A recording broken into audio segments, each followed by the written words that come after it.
Subok na matibay talaga itong klase ng emergency light, ito yung Firefly. So ang in-fault voltage nito ay meron po siyang 220 to 240 volts. Yung kanyang AC ay meron po siyang 50 to 60 hertz.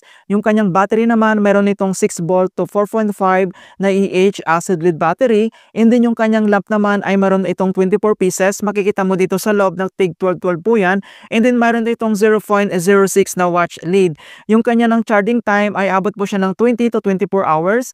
And then yung kanyang usage duration naman, kapag isa lang yung naka-turn on, and then abot ito ng 32 hours. Kapag dalawa naman, abot po siya ng 17 hours. And then makita nyo dito yung kanyang indicator, yung charge power po niya.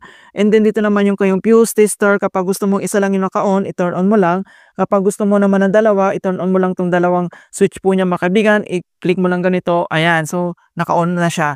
So talaga naman subok talaga na matibay at maasahan talaga ito. Kaya ano pang hinihintay mo, i-check out mo na.